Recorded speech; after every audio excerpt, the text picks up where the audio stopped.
So, welcome to Footprints in the Market. Today, we have a very special guest that needs no introduction, but I will give him one anyway. We are joined by Harry Lang, an iGaming legend. Thank you so much, Harry, for coming on the podcast. No, it's a pleasure, Sharon. Thank you very much indeed for having me. And God, if you were to start off on the hyperbole of calling me a legend, then your listener is going to be disappointed, to say the least. I was just at the start there. Normally, when we kind of go through these podcasts, we have like a specific topic or, that kind of thing. But I actually think with you, it's probably going to end up being like more of a in conversation with this is your life, iGaming marketing Here's a version. 1,000 mistakes you don't want to make if you want a successful career in iGaming marketing. There we go. It's a bit wordy, but we can work with it. We can work that. We can make that more succinct. It's fine. So, how did you make your inroads, first of all, into the iGaming space? So, like a few people I know, I kind of fell into it sideways. So I'd started my career in ad agencies in London. I ostensibly was working for Vice Industries. All my clients seemed to be something slightly dodgy. Like it was tobacco companies to start with, and then booze companies. Some adult entertainment was in there somewhere. And I ended up running Budweiser for an agency. And me and my team, we worked all hours. It wasn't paid particularly well. It was kind of fun because it was like a cachet brand, but I had no social life. My desk was a Budweiser beer fridge, and I was really bored. I was kind of like late 20s maybe. And I just didn't really enjoy what I was doing because all the fun stuff was done by other people, and I was just doing client handling. So I took some time off. Actually, I think I was actually made redundant. So I took a payoff and decided to go to Australia. And I wanted some flash money so I could kind of travel over there slowly and have a nice time. And one of my clients, when I was consulting or freelancing, was this poker startup. And it was this really dodgy outfit. Like with hindsight, I can't tell you how dodgy. I even did a newsletter about it last year, just telling all the stories. But it was called Gold Poker. It was a skin of Absolute Poker, which was one of the big US success stories. I don't know how it must have been so easy back in those days because these guys had no idea, but they made tens, hundreds of millions. And I did this project. The CEO, who was bonkers and had various other issues going on, he offered me a job, which was marketing director, cachet job, big job title. And I got really excited, 26, 27 years old. I was like, I'm a marketing director. This is cool. It's in gambling. That's pretty cool. Paid double my then salary. I was greedy and it was cool. And I had some equity attached to it. So I started sort of mentally buying Ferraris and, houses in the sun and whatever else. And started this very random year as a marketing director of an utter car crash of a business that did everything wrong. And I factor myself in that as well. Like I was designing emails one day and I was trying to like wrestle deal negotiation off the CEO the next, because he was doing deals like late at night in casinos in London with football teams and TV shows and pop stars and soap stars and God knows what. So the whole thing was a right old mess. And the short version, the end of that year, I mean, the business was clearly going under. There was one investor, I think he keeled over somewhere in Spain. And the whole thing was collapsing. My flatmate was the commercial director. So he and I were on our way out. We had lawyers appointed because we were owed so much back salary and expenses. And obviously the business imploded before we got anything back. So that was kind of my intro, which I think is quite telling of those days in online gaming and the online poker boom. Like everything was a bit of a Klondike gold rush. Everyone was running around, a lot of people making lots of money, but really it was a mess with quite a few very good parties thrown in. But that was the intro. That got me into gaming, and that was probably around 2005, 2006. So quite a while ago now.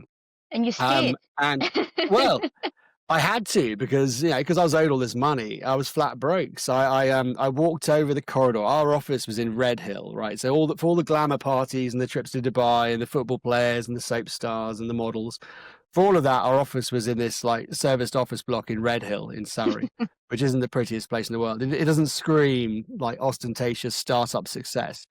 However, over the corridor there was another small startup run by two guys called Rob and Bruce who did rather better with their business, which was Pentasia, now the behemoth recruitment, executive search, various other things business. So I strolled over the corridor, and I used to meet up with the guys for beers and see them at parties. And I said, "Right, guys, I've got a few problems here. I kind of need a job fairly quickly." And those guys, very sweetly, because then bear in mind they also probably knew how useless I was, but they very kindly put me into a Costa Rica, Vancouver-based live dealer casino business, the first live dealer casino business called CWC Gaming. And they were looking for a commercial and marketing director. So I fell from one frying pan into a slightly less hot frying pan, kind of more a microwave. And yeah, those are my first steps. But it was quite a good representation of what was to come. It was all a bit fun, exciting, terrible, with lots of travel, lots of parties, and lots of interesting people along the way. But yeah, obviously I liked something about it because I stuck around for another 15 odd years after that. What's been, do you think, your biggest milestone throughout your whole career? What do you think's been like the role where you've managed to like accomplish the most? Oh, that's an interesting one. God, I mean, 'cause I can sort of chalk off the ones where I was really proud of it, and then the projects got pulled. I mean, that's happened a number of times. You know, entire business units that we've kind of prepped for launch, and at the last minute, I had one when I was working at Bwin Party, and I was brought in to launch a new casino brand called Play It, mobile casino. We designed this beautiful thing. I say we, very talented people designed this beautiful brand, wonderful UX, mobile and app first, amazing game content, and lots of other cool gamified stuff. It would have been a hit because we had the marketing budget to power it too. And then New Jersey opened, and overnight my entire project got pulled. So that's happened a lot. I think, in terms of the ones I'm actually proud of, I think launching my agency, The Fridge, which was after CWC, I wanted to. I saw a gap and an opportunity for a strategic, creative, digital marketing agency just in online gaming. And I think there were about two or three of us around at the time. There was one called um, oh God, I can't remember the original. There was one, Jack Media, who did very well and sold out. Then there was Game On Marketing, who are still going strong, sort of strong in PR especially. There was Boom, a friend of mine, Gav Grimes, ran down in Brighton or Hove, and then me. And I loved that business. I could never quite make it work. I was very naive.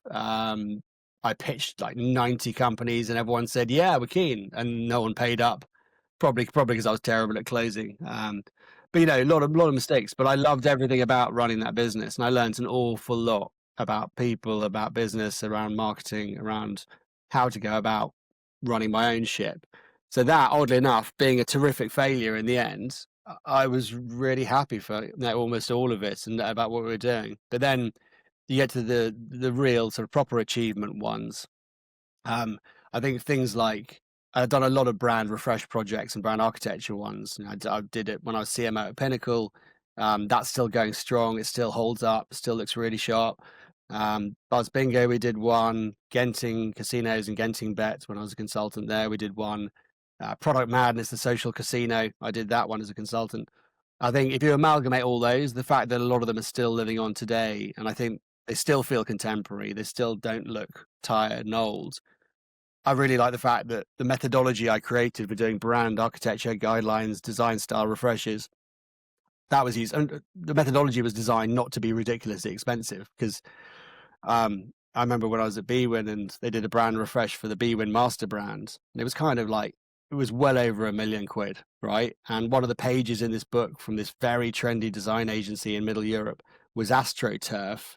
And when I questioned this and said, the book's this thick, right? And like this much of it is AstroTurf. And somebody said, in all seriousness, it's so you can feel the brand. And I was like nearly crying. I was like, oh my God, you've taken like 900,000 euros and you're trying to sell me this bullshit. So that kind of prompted me to do this methodology, which was just down to brass tacks. What needs to go in a brief? What do employees and investors and backers and agencies need to understand so they can be consistent? And how do you deliver a tone of voice, personality, mission, positioning, etc., and design style that's motivating to customers and differentiated? And you should be able to put the whole thing onto about 4 pages with a design style book at the back of it. And we did lots of them, and I really enjoyed those projects for lots of reasons. But that's probably the thing that stands out because it's been ever present, and it's now over 15 years since I've been doing those things. And you've made your mark then. So that's the thing. Like it's still there. It Yeah, still yeah. Well, exists. some of them are. Some of the businesses aren't around anymore. But I don't think that's my fault. It might be. I'm sure it's not. It's definitely not. And from that, what do you think your biggest learnings have been? So, like you said, you're talking about Fred, you're like, "We've made so many mistakes, but I'm still really proud of it." If you were like new to the space, what would you kind of say? This is like what I've learned from my journey, and this is what not to do. I think understanding as quickly as possible what you don't know. And I say this a lot in sort of mentorship stuff and in articles and whatever. Marketing is imperfect. It's never, ever going to be perfect. And that's the biggest foible in terms of how it hangs itself up in other C-suite roles and other disciplines. Because you've got finance teams, they can be perfect, ones and zeros, especially looking backwards. Looking forwards, they tend to be rather imperfect as well, but no one seems to hold them to account for forecasting. But marketing is never perfect, and every day is different. Product needs change, audiences change, regulations change, legislative requirements change, licensing laws change. And then the world changes with economic shift. So people can afford to spend less and do less, and they play different games. And as a marketer in gaming, you need to be trying your best to be at the front of all these changes. Some of them, if you get them wrong, you'll break the law. The fines are incredibly bad, like GDPR, data protection and privacy, problem gambling regulations. You send an email to someone who's self-excluded, those fines are not messing around. You see them in the 40, 50 million range. They're percentages of gross revenue. So that's an axe over your head. And then you're being held to account of, why aren't you pushing harder? Why aren't we getting more players in? Why aren't we getting more revenue? These customers in this cohort, we should squeeze them more. They're potential VIPs. They're going, gentle. Let's nurture them for long term. But there's always some pressure from somewhere to make more money faster. So I'd say to people, understand that you know very little. Like, go into everything with your eyes open. Attach yourself to people that seem to know what they're talking about.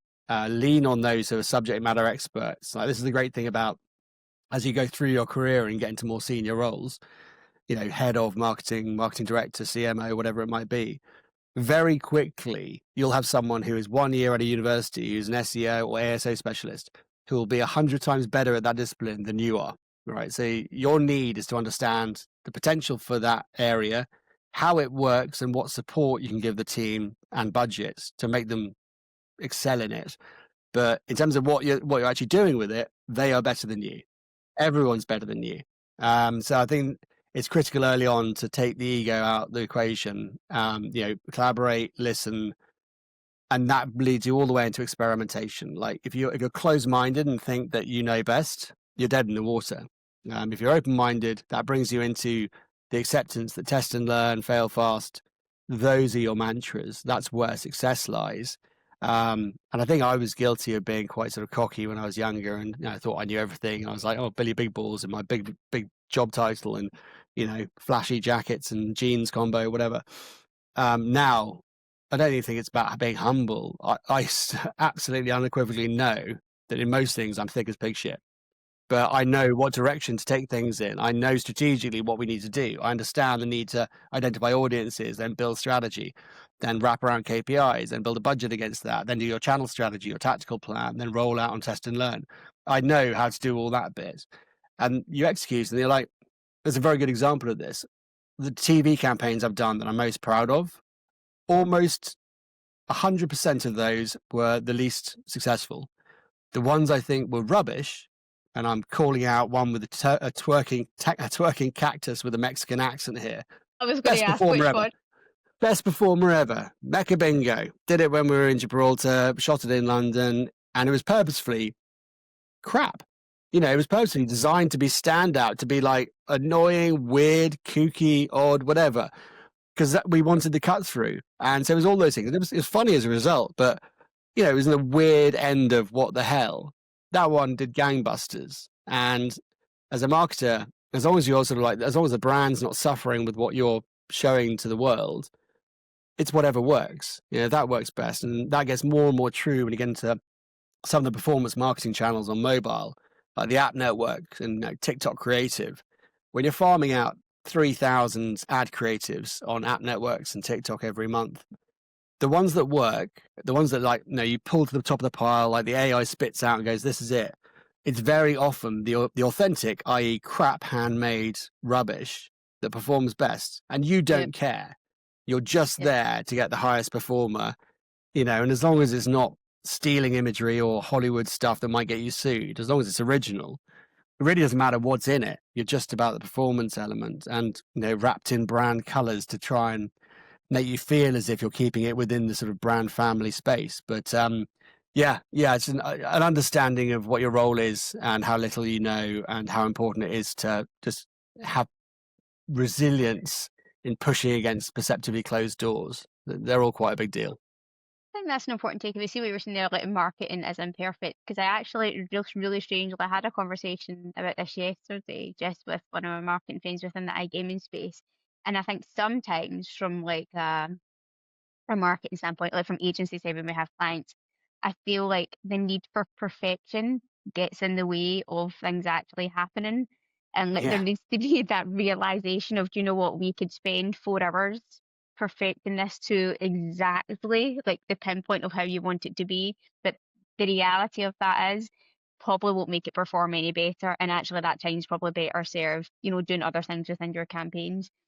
And I Yeah, think I that's think something it's that that, we that's both got really a name. That's perfection inertia, isn't it? I mean, it's literally that idea that we don't move forward until like 100 people are satisfied. And it's the same problem about collaborative decision making. I mean, I think collaboration is critical in various stages, but when it comes to like creative assessment or campaign launch times, whatever it is, if you collaborate and require too many people to have, effectively a sign-off call, you don't end up with the best piece of work. There's like diamond point of perfection. You end up at the bottom of the pyramid with this soup of conformity that everyone's kind of not delighted with, everyone's kind of satisfied with. yeah.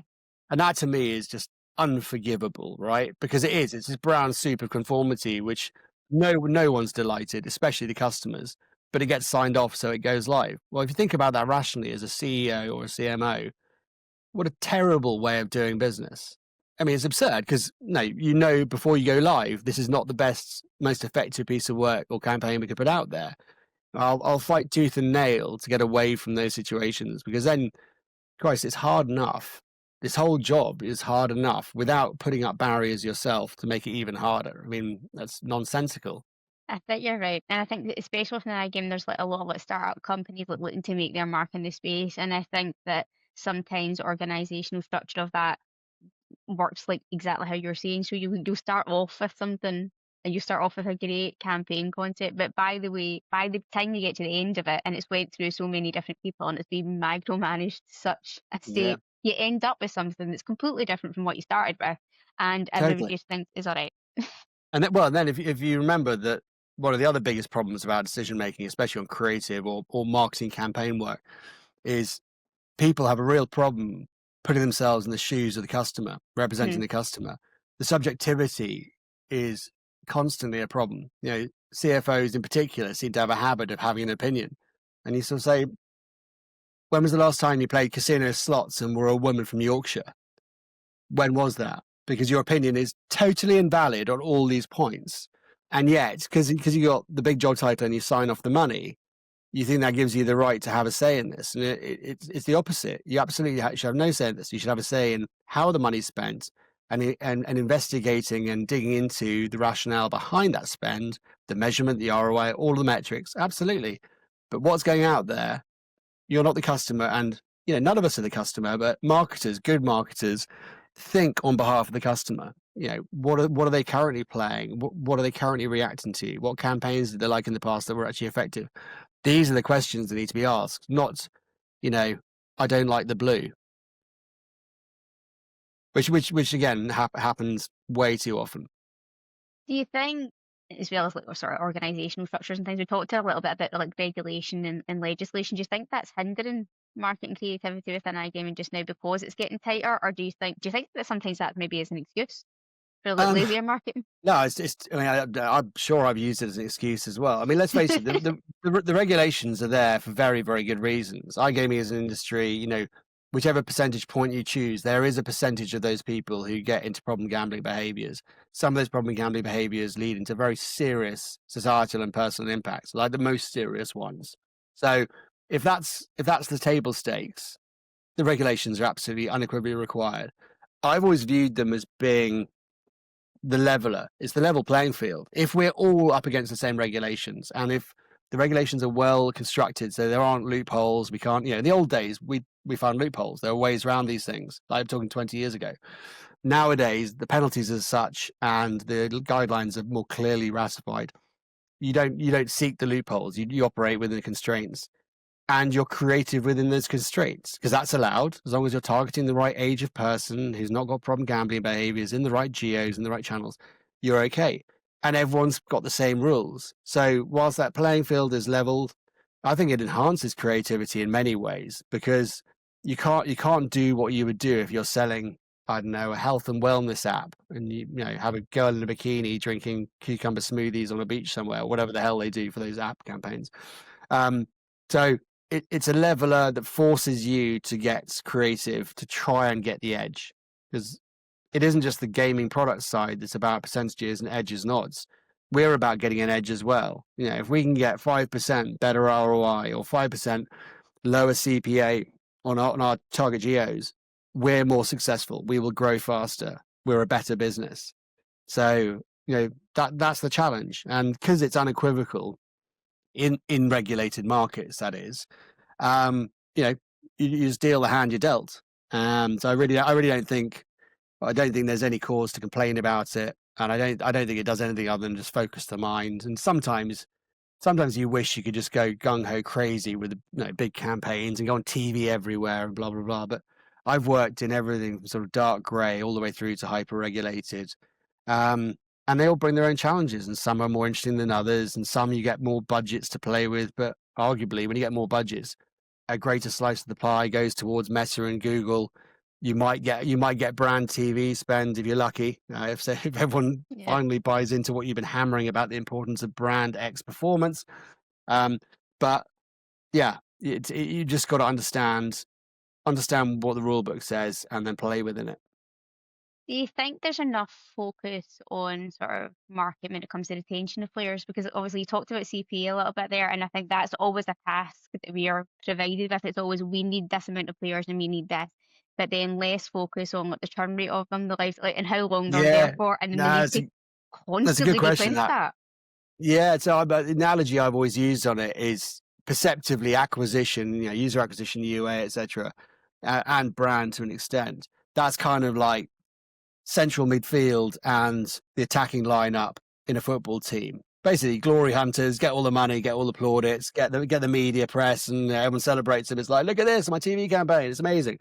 And then basically you got your defensive line and your goalkeeper, who, whilst one end of the field is trying to score goals to get you in the lead, the other one's stopping you from really letting goals in. And that's what CRM retention teams do, what CRO and CRM retention teams do. It's not the glory boy side, but in certain businesses, including at bwin Party, to be honest, the onus on retention was greater than it was in acquisition. Because acquisition kind of knew what we were doing. It was like pour this money in, get these metrics there, invest very quickly when you see spikes of opportunity. But the retention bit, 80-20 rule, churning players was kind of unforgivable because it costs so much to get them through the door. When we lost them, players churn, that's fine. But when you lose them unnecessarily, or when you lose them more rapidly, or when you lose them before they've become the value they should have become as that shape of player in that part of the RFM cohort segmentation, that was painful. And so really, I think a lot more of my time was spent with the CRM team. It was a huge CRM team. And then, VIP was attached to that back when we could call it that. So I think I kind of treat the glamour side as CRM retention CRO. That for me is the glamour. Yeah, I mean, arguably, I might have some fun, go to an ad shoot once in a while, but really, the acquisition side is ones and zeros, and then your creative angle. But if you can nail CRM retention and reactivation, crucially, then you're a hero. You're a real hero, because that's where people like the CFO and the CEO really start paying attention. You're not the team spooning all the money out the window. You're the team that's done 10% better in terms of captured market. So I'd like that perception to be more widely recognised. I think as well, just based on in terms of acquisition and retention, I think one of the discussions that we've actually been having as well is in terms of how we're incentivizing these players as marketeers, because everyone always says, "Oh, we don't want bonus hunters, we don't want these ones that are just going to deposit and shoot," but we're then going to offer them this massive bonus to, to kickstart their journey off of the brand. And then there's that Uh, balance that needs to be struck between that is to make that a valuable player. You can't incentivize them the yeah, one but thing and then get angry that they use it. yeah, I mean, but bonusing's always been, and I love this phrase. It is the race to the bottom. It's always been that. It's been like, holy shit, look, we give bonuses and we get loads of players in and it really works. And it's like, oh no, competitors are doing 5% better bonuses. And, oh no, we better do 5% more than that. Da, da, da, da, da. So that was happening. And so that was like punishing your revenue levels. And then, you had, your affiliate sites were showing these campaigns going, it's like 1,000% bonus up to $15,000. And once you dig into it, I think we've done studies in various roles I've been in, something like 0.5% ever reached the full standard of a welcome bonus. So Okay. really they're meaningless. We also did experiments back in the day where the hypothesis was the moment these bonuses get past something like 100% up to $500, they stop looking real. They start looking fake, like lottery wins. And so people don't trust them. They're like, well, no one would give away that much money for free, which of course you don't unless the playthrough requirements are met. So we started pulling down the bonus numbers, and the usage rates went up because we brought them into the realm of achievable, real, blah blah blah. And I don't know how much that sort of became used elsewhere. But it's kind of like it's the grimy edge of user acquisition. It was something that worked early on, then exploded into, well, this is BAU. Yeah, you've got to have bonuses because everyone has bonuses. This is part of it. And then I think latterly you got a few companies out there, I think, focus way more on product, user experience, the value exchange, the game quality, how they were handled by CRM, etc. And basically, like, the bonusing became less important as to the actual user experience, or it was, get people through to a level where the rate back side, they're just getting returns back on their gameplay, and it's a grown up value exchange rather than a sort of Vegas style jazz hands of here's what you can win. It's amazing. By the way, here's a circus performer with a bonus thing and a lion jumping through a hoop in the ad creative. So I think it seems to have changed over time, but they're still out there where they're allowed, and it's kind of the lightweight end of acquisition marketing. But again, I wouldn't begrudge anyone using them where they're allowed to, because players are players, they're customers, they're people. Yeah, they see you and the same sort of products, the same games in the casino suites or wherever it might be, and in one casino there's a bonus and the other there's not. There's a rational value exchange there. They'll just choose that one. It's not as if they owe you anything, and then unless you're a Paddy Power level brand that people can have an emotional attachment to and engage with and go, yeah, these guys are fun.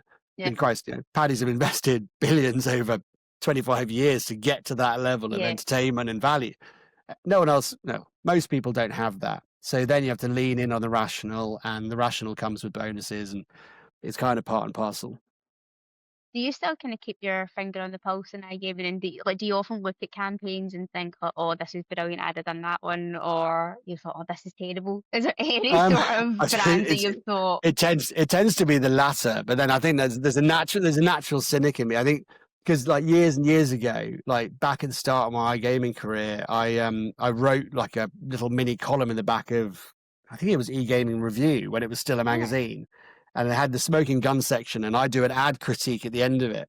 And I really enjoy it. Like every couple of weeks, I'd write a review about a TV ad or a print ad or a digital campaign and basically rip it a new one.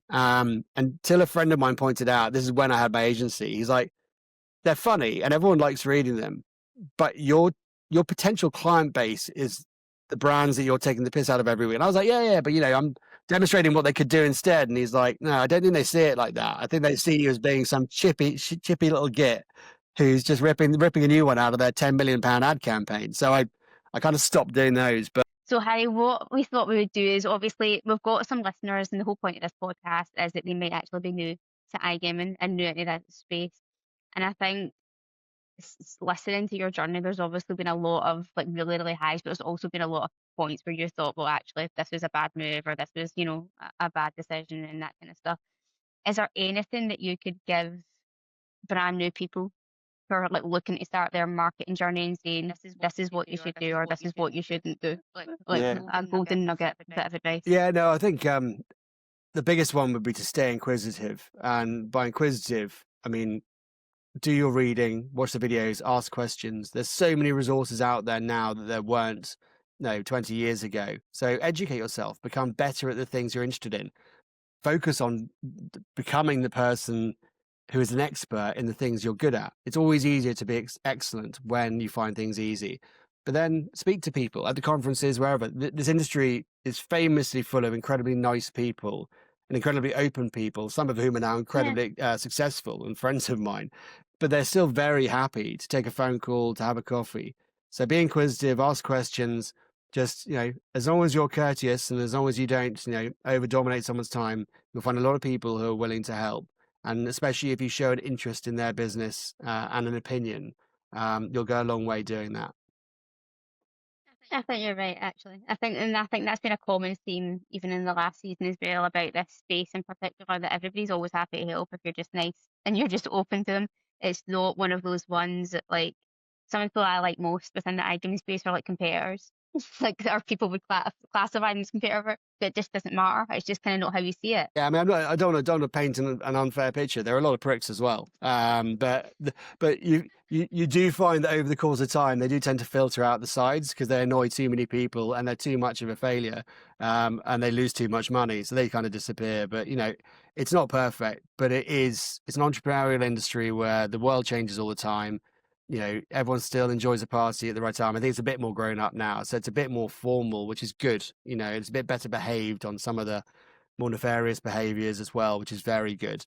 So you can have a lot of fun, you can learn a lot. And also, compared to the rest of the world in digital marketing and performance marketing, we're still the best at it in iGaming, because of the money involved. It's not because we're all just the most intelligent people in the room. We get to spend an awful lot of money. The takeaways, the customer values are higher, which means we get more expert at it. We test more, we learn more, we work with more channels. And because of that, if you want to transfer out, I mean, I wouldn't leave it 20 years before pivoting, but you will be in high demand as an expert at performance or brand or SEO or content marketer if you've done your groundwork in gaming. So it's a very good place to start. It's a very good place to learn and grow. And I'm just going to close it off for this question, Harry. Will we ever see you back in iGaming full time? Where will I put my money in the pool? Yeah, there's every chance. I took a sabbatical, right? So about 3 years ago, I decided I wanted to have a bit of a break and try and test myself in some other waters, which was fun, and then it was less fun, and then it was fun again, and then it was less fun again. I'm very open to it. I'm speaking to some people at the moment. I've got some clients in the iGaming space, so I'm still very much involved in that respect. I'd quite like to go back in house again. So we'll see what the next month or two bring. We may have an exclusive in footprints in the markets. No, I'll tell you first. If they don't happen, then you can have a video of me crying again. I'm just going to put the crying filter on you. Do it. Why not? Awesome. Thank you so much for your time, Harry. We really appreciate you appearing on there, and I'm sure there's going to be so many people that benefit from it. Thank you very much, Sharon. That was great fun. It was lovely to chat with you. Thank you.